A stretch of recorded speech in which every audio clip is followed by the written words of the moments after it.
Well, very good morning to you. It's so good to have you here. Hey, can we give it up for Beth and our worship team? I feel like a little revival kind of broke out here. I had the ability to be in all three services. So I got 9 verses of Amazing Grace, and I feel like I'm really filled up. So, man, I thank you, Beth. Awesome job. It is our fourth and final week of a series called The Cost of Connection. So if you're just joining us, let me just kind of fill you in where we've been. We've been looking at this tension that exists within all of us as human beings. On one hand, we really desire to be connected to other people. That is something that God has hardwired into us. God is a God of community and of connection. And because we're made in God's image, there's a part of us that really deeply desires to know and to be known, to love and to be loved. It's deep in us. The other side of that tension is, and how many of you discovered this, relationships sometimes are really, really difficult, right? They come at a cost. Sometimes relationships are hard. Sometimes marriage relationships are hard. Sometimes parenting relationships are hard. Sometimes friendships are hard. And so we struggle in this tension between we really desperately desire to be connected with connection is hard sometimes. It comes at a cost. So over the last few weeks, we've been literally counting the cost. We've been saying, hey, what is the cost of vulnerability, of really being known by someone? What's the cost to our comfort we talked about last week? And today we're going to transition into what is the cost of our time? Time, our most valuable commodity. I had a young mom reach out to me recently and said, hey, can we talk? I'm like, sure. And so she came in, we sat down, and she said, I'm just overwhelmed, and I just need to kind of vent. And I said, sure. So she came in, and I just want to kind of paraphrase what she said and how she said it. And I'm going to read it so I get it right. It was toward the end of the week. It's late Thursday afternoon. She said, I had one of those weeks. Monday started with an early meeting, then school drop-off, then work, then rushing to a kid's game, then homework, and then somehow it's bedtime. Tuesday, same thing. Just swap soccer cleats for piano lessons.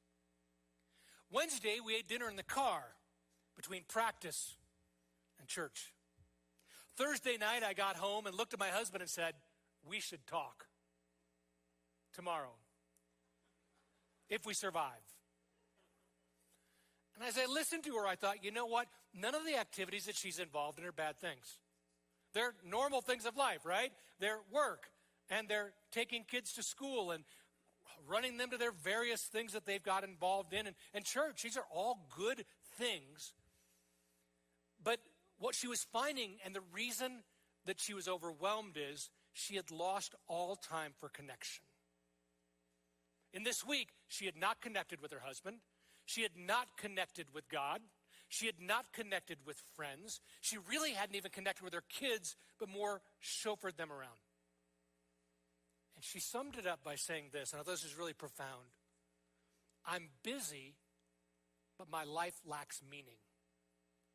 I have a full calendar, but an empty heart.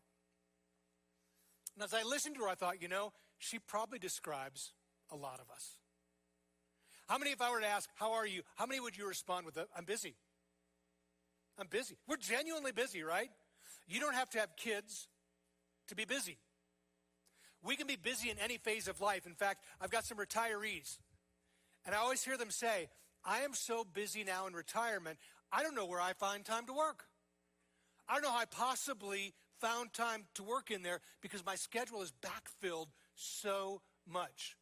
We live in a culture that idolizes busyness because busyness kind of lends itself to importance, right? The busier I am, the more important I must be. And our culture rewards busyness. When we work harder at work, we get paid more. There's some remuneration. We get something out of it. And so our culture just encourages us, fill every minute in your calendar. But when we do that, we find that, there's something missing in our life. I have an opportunity as a pastor to spend time with people, oftentimes at the very end of their life. Sometimes they're older, and it's expected transition. Actually, a number of times, I've sat with people who are even younger, who didn't anticipate they'd be in this position, but they are. And they almost all say the same thing, regardless of age. They say, looking back now over my life, I realize that I spent a lot of my time on the wrong things. I spent way too much time at work. I spent way too much time trying to accumulate things because I wanted to live a better life than my parents. So I wanted a better house. I wanted better cars. I wanted better vacations. So I worked harder. But now that I'm at the end of my life and I look back, I wish I would have prioritized relationships and connection more.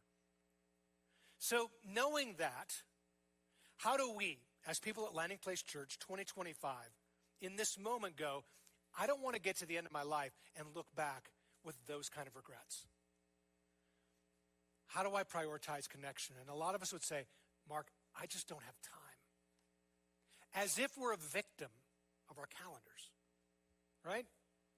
I've heard people say, well, my boss demands this many hours a week. My spouse wants this. My kids need to be involved in all these activities. And so I don't really have any choice. And I would say, oh, you do. Only you can control your calendar. Nobody else can tell you how to spend your time. You have the ability to determine, how am I going to spend my time? Today we're going to look at time and how to recapture time and aim it at connection. Because here's the big idea for today. The big idea is this. We'll never have time for what matters until we make time for what matters. I want to look at something Paul wrote, the Apostle Paul. If you're not familiar, Paul was a church planter in the first century. He was commissioned by the church in Antioch, and he traveled all around the Mediterranean Sea, planting little Jesus communities in various cities. One of the cities that he planted in was the city of Ephesus, which is in modern-day Turkey. Ephesus was a port city, which means it was the capital of trade and politics and pagan worship. It was a happening city. And here's this little Jesus community in a really, really secular, really pagan community. And Paul's writing to them about how to live and what's important and what's not important. And I want to be very clear, the passage I'm about to read isn't necessarily directed specifically at how we spend time, but how we live. But I would argue that how we live really equates to how we spend time. And so through that lens, we're going to look at Ephesians 5, 15 through 17. Paul writes this. So be careful how you live. Don't live like fools, but like those who are wise. Make the most of every opportunity in these evil days. Don't act thoughtlessly, but understand what the Lord wants you to do. Paul's saying, look, time is a big deal. How you live and how you spend time are equal. So instead of being victims to our schedule and saying, well, I have to do this, I have to do that, I have to do all these things, Paul says, I want you to reframe time. I want you to look at time through a different lens. And I'm going to give you 3 very clear things to filter this through. The first is this. We want to use it wisely. We want to use time wisely. Let's go back to verse 15. So be careful how you live. Don't live like fools, but those who are wise. The word careful here in the original language means live diligently or live intentionally. Time is our most precious commodity. Some people think it's money. But actually it's not, because if you spend money, you can always make more money. Always. But once time is spent, it's gone forever. That makes time the most valuable commodity that we get to steward. The most valuable commodity that we get to manage.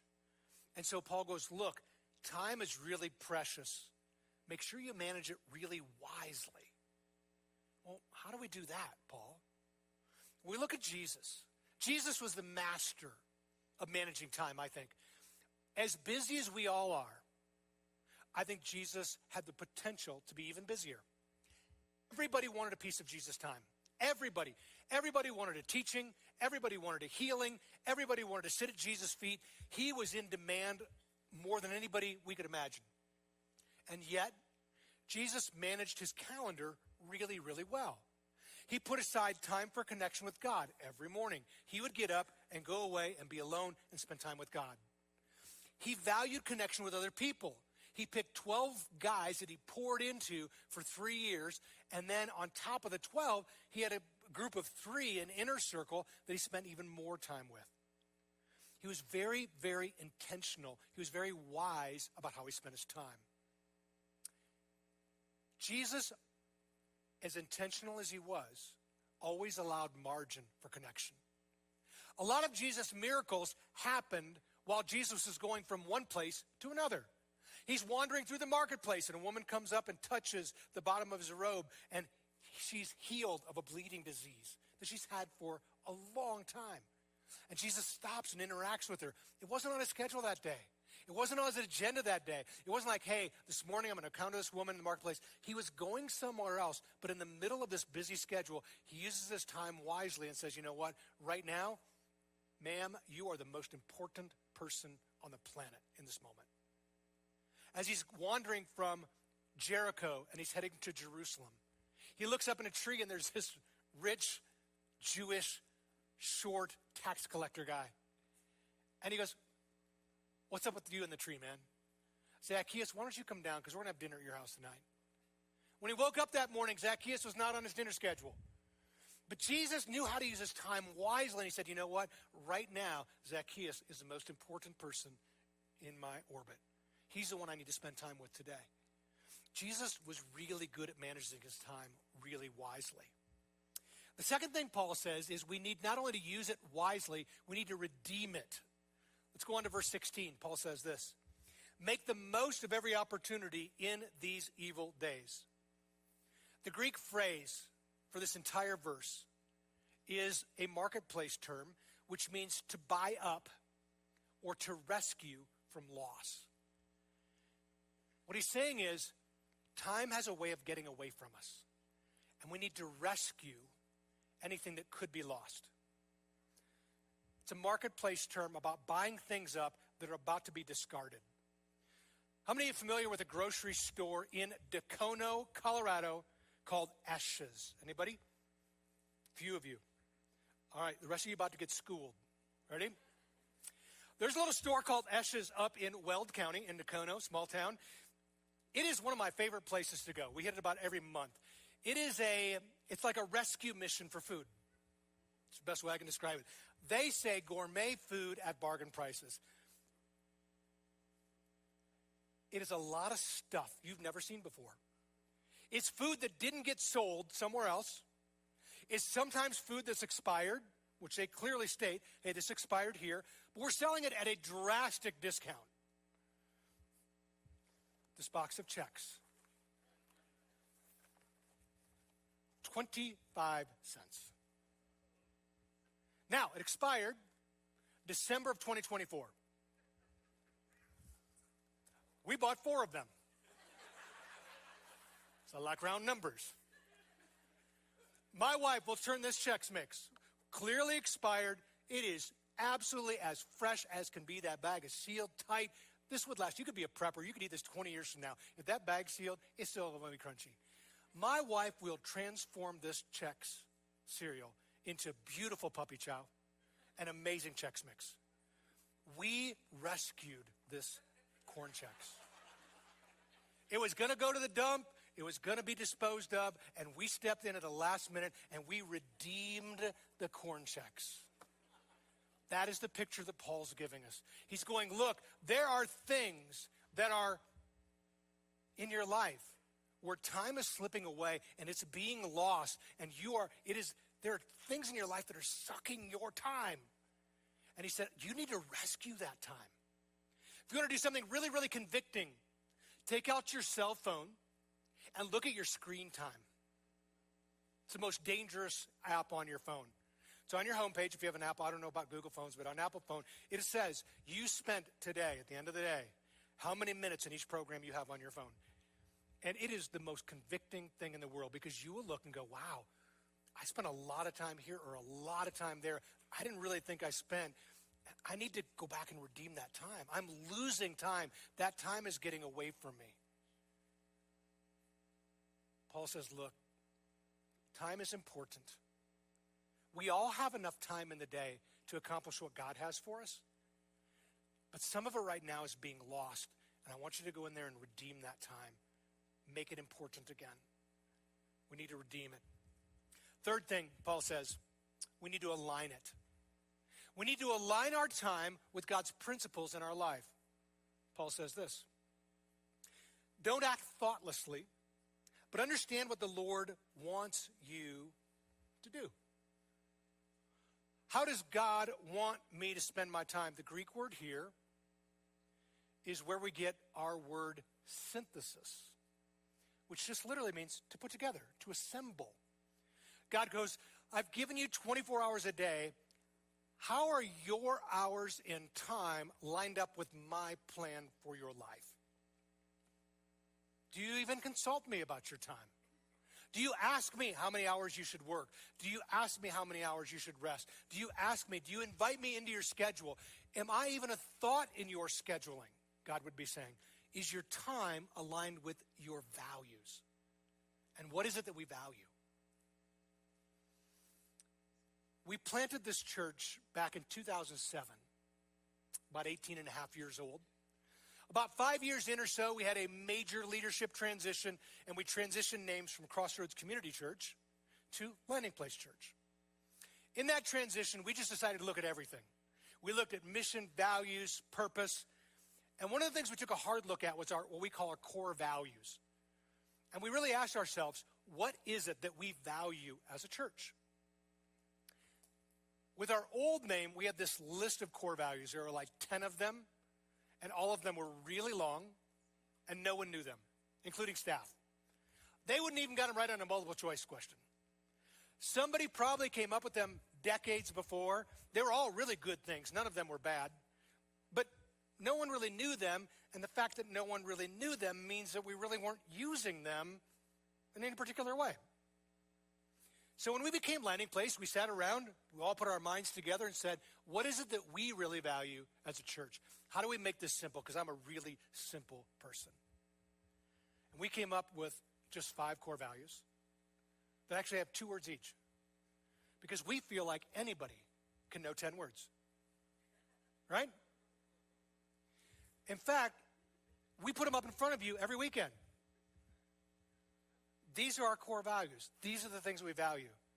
And if you were around for our Blueprint series back earlier this summer, you're going to find that every single one of these was pulled directly out of the Sermon on the Mount.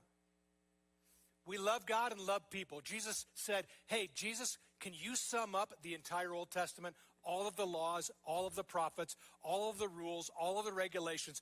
Could you sum it up in 2 statements? And Jesus said, absolutely. Love God and love people. If you get the relationship part right, all the rules take care of themselves. It's all about relationship. Our third core value is be real. This is because Jesus continually said throughout the Sermon on the Mount, don't be hypocrites. Don't be posers. Don't pretend to do one thing but do another. Don't be an actor. Be authentic. Be real. One of our core values. One of our core values is we're family. Do families always get along? Do families always agree on everything? They don't. But they love each other in spite of it.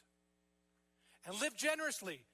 4 times in the Sermon on the Mount, 4 times in the Blueprint series, God talks about how to use our resources, that we have a generous God, and that because we have a generous God who has blessed us immensely, we are going to be people of generosity. It's why, as Landing Place Church, we give money out everywhere we go, to schools. We give it to the homeless. We give it to all kinds of things in our neighborhoods and around the world who are struggling because God has blessed us, and we're called to be generous. When we're asked to do something, somebody comes and goes, hey, I have an idea for you. We should be doing this. We should be doing that. The first thing we do is look at our values. We're going to make our decisions, and we're going to make our schedules around what our values are. If you ask us to do something that's not within our values, it may be a really good thing, but we're going to say no because you know what? We're prioritizing these things. So I would ask you, do you have firmly established values personally? Someone taught me this a long time ago, and it's something that's really, it's a phrase that's really stuck with me because it's so true. And the phrase is this: when values are clear, decisions are easy. When values are clear, decisions are easy. When you ask me, Mark, can you put this in your calendar? I have a list of values that I'm going to go through, and I'm going to determine whether this goes on my calendar or not based on my priorities and my values. Once I know what my values are, then it's really easy to make the decision. If I value connection with other people, that means I'm going to have to say no to some really good things. But that's okay, because what I'm doing is I'm making decisions based on what I value. And God said, I want you to take relationships and connection, and I want you to move it up the priority scale because you were created for this. And if you don't, you're going to be really busy, but honestly, you're not going to be very fulfilled. So how do we put this into practice? Practically, how do we do this? I'm going to give you 3 things that are honestly game-changing if you really do them. The first thing is this: we want to track our calendar. I like the word audit. Our marketing team does not, so we're using track. But it's really an audit. Where are my Excel spreadsheet people? Come on, people. Thank you, thank you, thank you. God bless you. About once a year, I put an Excel spreadsheet together. I like 15-minute increments because, frankly, an hour is too long. I can do a lot of things in an hour, a lot of different things. In 15-minute increments, I put an Excel spreadsheet, and I simply put what I do every 15 minutes, every day for 2 weeks. It's arduous. It takes some time. I'll tell you that. Pick a 2-week period that's normal for you. Don't pick a vacation week or something like that. Pick a week that's your week in, week out, and begin to just track your time. Here's what I'll tell you. Here's what's going to happen. The minute you start tracking your time, it will change your behaviors. The minute. Because you will look and say, I just spent 3 hours on social media. I'm not writing that down. Or I'm not going to do that tomorrow. It's kind of like tracking your calendar, right? Or your calories, right? The minute you start tracking calories, you talked about this, Bet. The minute you start tracking your calories, you think before you eat something because you know you have to write it down. There's an immediate accountability that happens in that moment. The same thing is true with your time. The second thing is when you get to the end of the 2 weeks and you look back, I promise you, you're going to find that there are some things that you spend time on and you grossly underestimate how much time you just spend on it. And there's going to be some things you do that you grossly overestimate how much time you spend. And what you're going to find is there's a lot more time in your schedule than you think there is. Every time I do this, the results are the same. And every time I do it, I make adjustments in my calendar. Because just tracking it and just seeing it, my perception of how I spend time and the reality of how I spend time are 2 very different things. We have a perception of, oh my gosh, I'm so busy, I got all this going on. When you really start tracking it, you've got some margin. And you've got some margin that could be pushed out of your schedule and open up some space for things that are really important. The second thing is to prioritize connection. If God's created us for connection and we don't have close Christian friends, and when we took a survey earlier this year, about half of you said, Mark, I do not have close Christian friends. You told us that. Your data. It's one of the reasons we're doing this series. We did this in response to a cry from you that said, I want to get connected, and I'm not connected. And so what can we do as a church? We can provide opportunity, and we can teach that there's a cost to this. We've got a part, and you've got a part.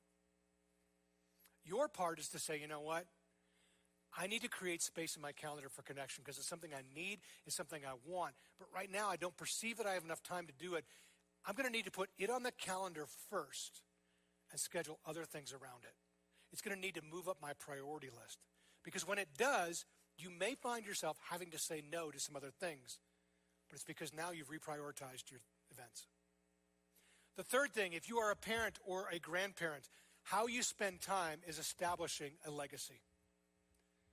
Your kids, your grandchildren are watching you, whether you know it or not. They're making valued judgments on how you spend your time. They're watching you and they're saying, man, my dad wastes a lot of time, or my mom does this, or like, they're looking at our schedules and how we spend time. You can say whatever you want is important, but our kids know by looking at us and watching where we invest our time, they know what's really important to us and what's not. We can't fool them. They have a front row seat. So I would encourage us, as for those of us who are parents or grandparents, we are teaching the next generation about time management. And it's hard, this next generation. This will be the first generation that's grown up with cell phones since the day they were born. And that creates a whole nother thing in the time management system that we're going to have to teach them. And it's really hard to teach your kid to stay off electronics if we are just constantly on electronics, right? You can say what you want, but I watch you, Dad. Your phone is glued inside your hand. They are inseparable. We're establishing a legacy. So, if we're busy, how do we prioritize connection? Well, I can teach all day about this, but I'd rather have you hear it from someone who's actually doing it. Part of our congregation, his name is Daniel Gonzalez, and I've asked him to come and just share a little bit of his story with us. So will you give a warm landing place welcome to Daniel Gonzalez?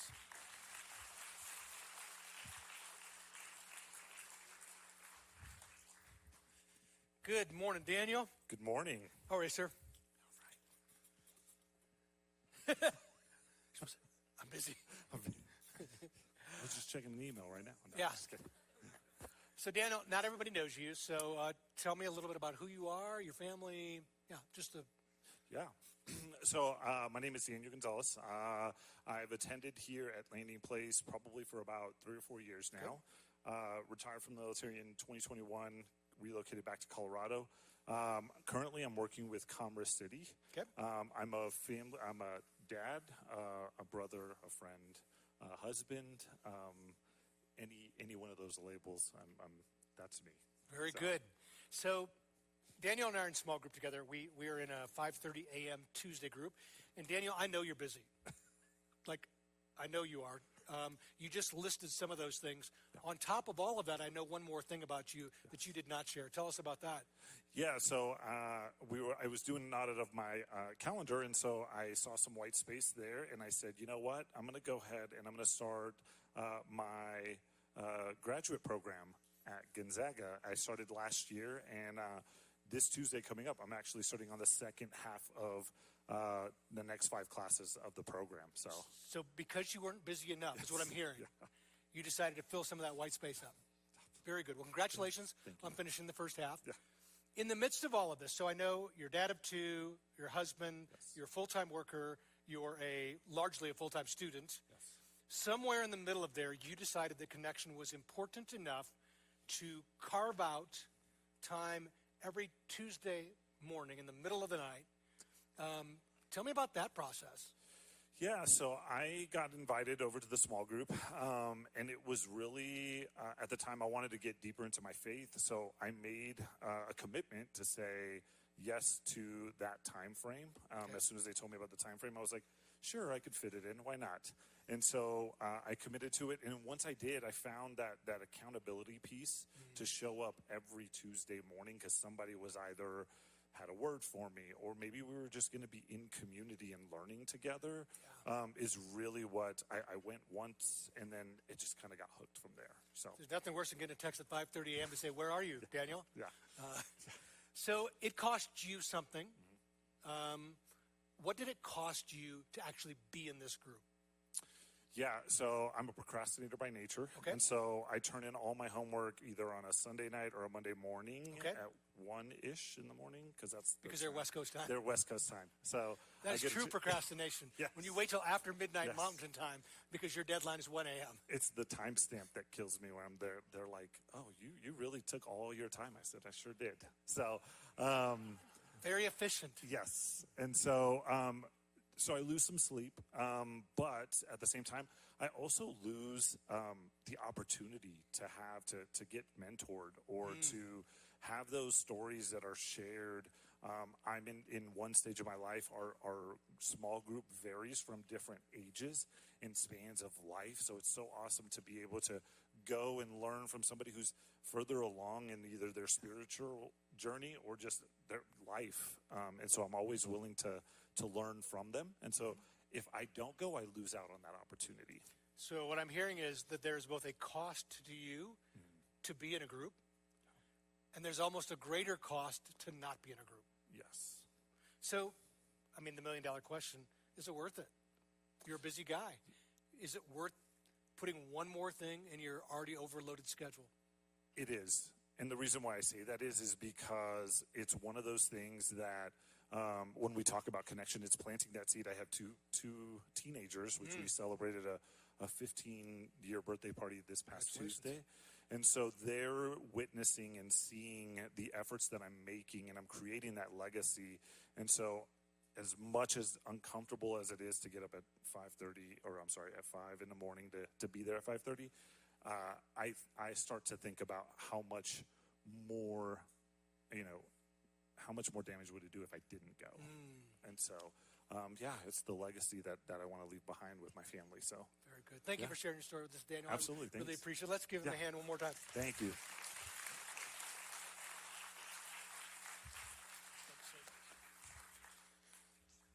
All right. So as we wrap up this series, just looking back, we've talked about a lot of things this series. We've talked about this hardwired thing that God has for us to be connected to other people. You've shared with us, about half of you said, man, we're really not connected in relationships. We want this. And we hope that over this last 4 weeks, for those of you who have been with us, that you've been able to look at the cost of this. And I hope you've heard over and over from different people that, there is a cost to this, but truthfully, it's worth it. And maybe connection needs to go up on my priority list, and that may mean that I need to say no to some things.